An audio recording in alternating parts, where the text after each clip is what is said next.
नमस्कार प्यारे बच्चों, जय हिंद। मैं परिहार सर आप सभी का मेरे इस YouTube channel primary digital study में स्वागत है।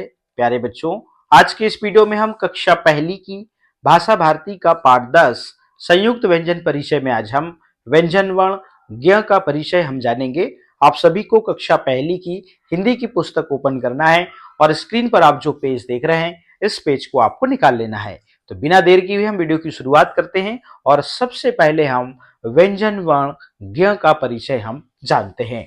जैसा कि आप स्क्रीन पर देख रहे हैं, स्क्रीन पर आपको एक चित्र दिखाई दे रहा है और इस चित्र को आप जरूर पहचानते होंगे। ये जो चित्र है ये है ज्ञानी का।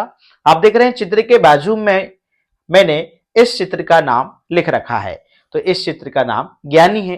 ठीक है ना। आप सभी जानते हैं इस दुनिया में जितनी भी चीजें हैं, चाहे आप क्यों ना हो चाहे मैं क्यों ना हो, सबका एक नाम जरूर होता है। वैसे ही मैंने यहाँ पर इस चित्र का नाम यहाँ पर लिख रखा है। यदि मैं पूछूं ये क्या है, तो आप बोलेंगे सर ये तो ज्ञ से ज्ञानी है या ज्ञानी का है या फिर ज्ञ है। जो भी आपने घर से सीखा होगा, आपके घर वालों ने, मम्मी पापा, भाई बहन या दादा दादी ने जो भी आपको सिखाया होगा वही आप बोलेंगे। जो आपने सीखा है वो सब सही है, ऐसा नहीं कि वो गलत है। तो अब मैं जो है इस व्यंजन वर्ण का नाम बता देता हूं। इस व्यंजन वर्ण का नाम है ज्ञ। ठीक है ना। अब तो सर बोले हमें ज्ञ से ज्ञानी या फिर ज्ञानी का क्यों सिखाया गया। तो इस व्यंजन वर्ण और इस चित्र के नाम के साथ में क्या संबंध है इसको आप समझ लीजिए। देखिएगा, आप जो यहां पर चित्र देख रहे हैं ना, इस चित्र का नाम ये लिख रखा है ज्ञानी। और ज्ञानी शब्द में आप देखेंगे इसका जो पहला व्यंजन वर्ण है वो यही है, ज्ञ। तो चित्र का नाम का पहला अक्षर ज्ञ होने के कारण ही आपको ज्ञ से ज्ञानी या ज्ञानी का आपको सिखाया गया। जब आप स्कूल नहीं आए थे, जब आपको घर में सिखाया जा रहा था, तो आप इस व्यंजन वर्ण की जो पहचान है आप इस चित्र के माध्यम से ही आपने सीखा है। ठीक है ना।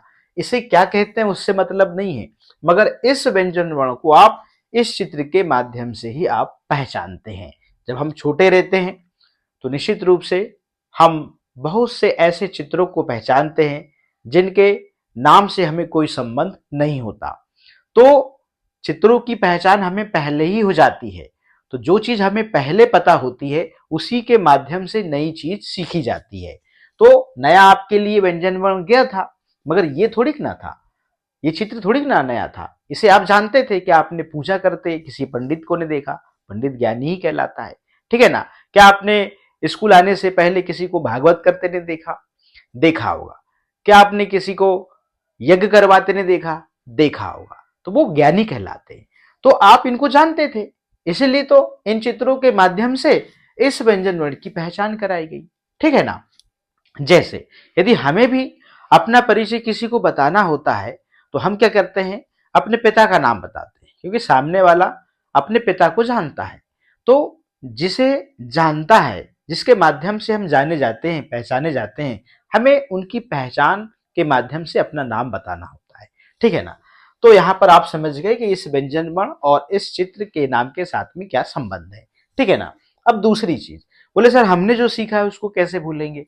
तो आपने क्या सीखा, आपने इसको बोलना सीखा, बोले सर ज्ञ से ज्ञानी, ज्ञानी का। तो मैं 2 लाइन की कविता बताता हूं, इसके माध्यम से आप जो सीखे हैं वो भूल जाएंगे, जो याद रखना चाहते हैं उसको याद रखेंगे। ज्ञ से ज्ञानी या ज्ञानी का नहीं बोलेंगे, ज्ञ को ज्ञ बोलेंगे। इस प्रकार से आप गुनगुनाइए, ज्ञ को ज्ञानी या ज्ञ को ज्ञानी का नहीं बोलेंगे, ज्ञ को ज्ञ बोलेंगे। इस प्रकार से आपको गुनगुनाना है। तो जो आप सीखना चाहते हैं वो सीख जाएंगे और जो भूलना चाहते हैं उसको आप भूल जाएंगे। ठीक है ना। दूसरी चीज, अब यहाँ पे ये संयुक्त व्यंजन वर्ण है।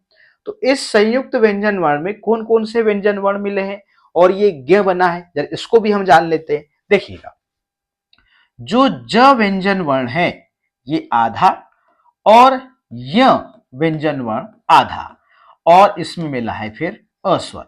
इस प्रकार से ये ज्ञ व्यंजन वर्ण बनता है। ठीक है ना। इसलिए तो हम इसे ज्ञ कहते हैं। ठीक है ना। अब यहां पे आपको पता चल गया कि किस प्रकार से ये संयुक्त व्यंजन वर्ण ज्ञ बना है। इसमें कौन कौन से व्यंजन वर्ण जो है मिले हुए हैं ये आपको पता लग गया। अब कुछ बच्चे जो होते हैं इसको ज्ञ की जगह में ज्ञा कहते हैं।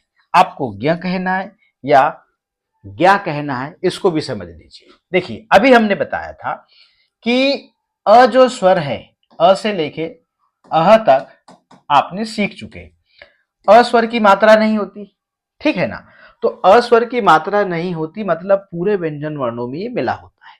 अभी हमने देखा कि ज्ञ जो व्यंजन वर्ण है, आधा ज किससे, आधा ज, ठीक है ना, आधा ज से, आधा य से, और इसमें अस्वर मिला हुआ था, तब जाके जो है ये ज्ञ बना था।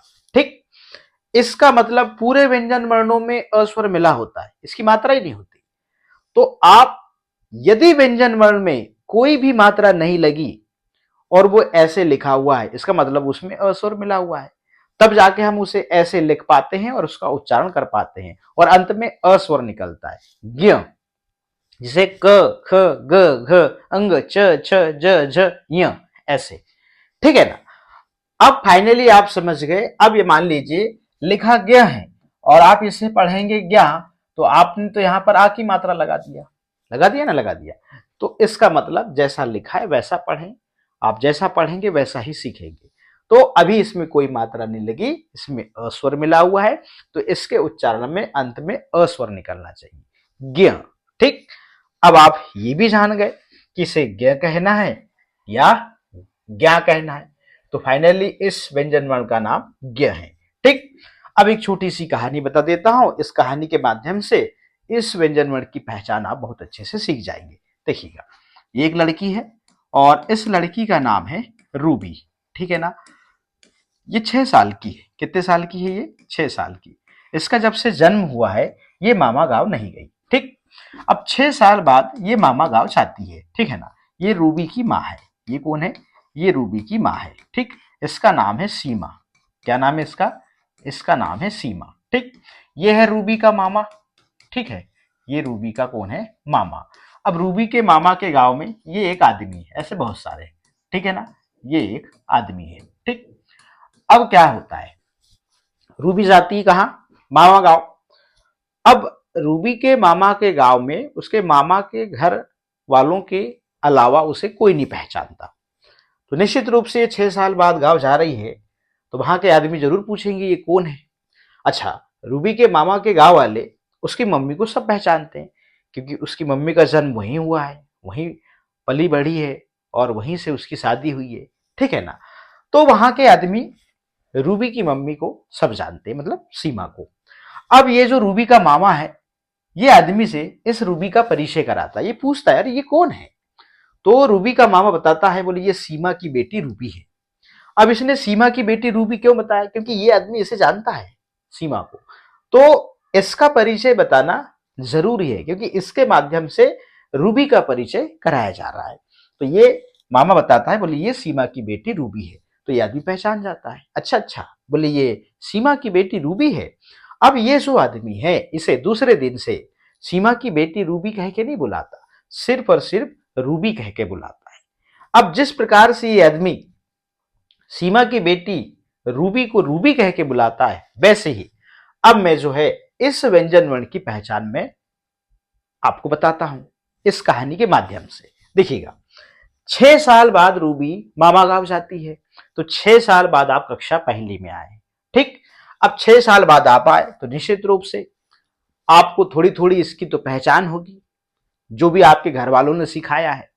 अब मैं आपको बताता हूं कि बोले भैया ये ज्ञ से ज्ञानी है, ज्ञ ज्ञानी का है, मगर इस व्यंजन वर्ण का नाम ज्ञ है। पता चल गया नाम, जिस प्रकार से इस आदमी को इसका नाम पता चला रूबी। अब यहां पे जिस प्रकार से ये आदमी सीमा की बेटी रूबी न कह के सिर्फ और सिर्फ रूबी कह के बुलाता है, वैसे ही आप इसे ज्ञ से ज्ञानी या ज्ञ ज्ञानी का न कह के आप जो है इसे क्या कह के बुलाएंगे? सिर्फ और सिर्फ ज्ञ कह के बुलाएंगे।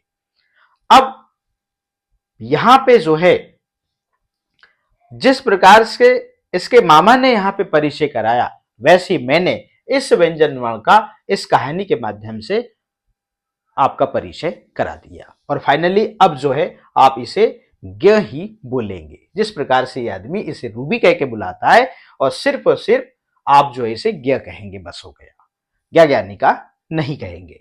तो ये जो कहानी थी छोटी सी थी मगर बहुत काम की है। अब फाइनली जो है इस व्यंजन वर्ण का परिचय आपको हो चुका है। अब हम चलते हैं बुक में, वर्कशीट में आपको कैसे लेखन अभ्यास करना है उस पर हम चर्चा कर लेते हैं। देखिएगा, अब यहाँ पे आप देख रहे हैं, यहाँ पे आपको लेखन अभ्यास करना है। आप देख रहे हैं डॉट डॉट के माध्यम से यहाँ पर ज्ञ व्यंजन वर्ण बना हुआ है, इसमें आपको बोल बोल के पेंसिल चलानी है, ठीक है ना। मैं पहली लाइन लिख के बता देता हूं, आपको वैसे ही करना है, ठीक है ना।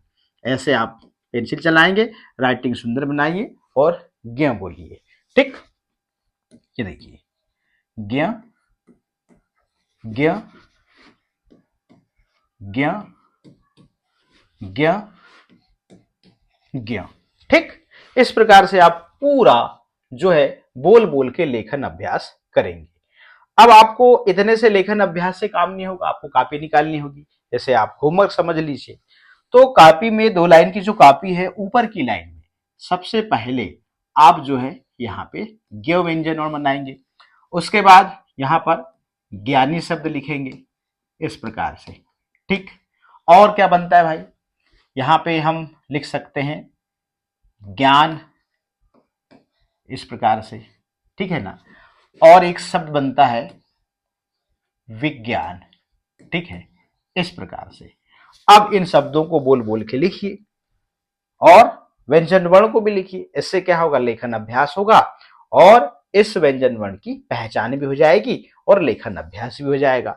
लाइन खींचना है, बोल बोल के लिखना है। तो प्यारे बच्चों, आज के इस वीडियो में हमने ज्ञ व्यंजन वर्ण का परिचय और लेखन अभ्यास कैसे करना है, ये दोनों चीजें सीखा। तो आज के इस वीडियो में इतना ही, फिर मिलेंगे हम नेक्स्ट वीडियो में नेक्स्ट व्यंजन वर्ण के साथ में। आप सभी का बहुत बहुत धन्यवाद।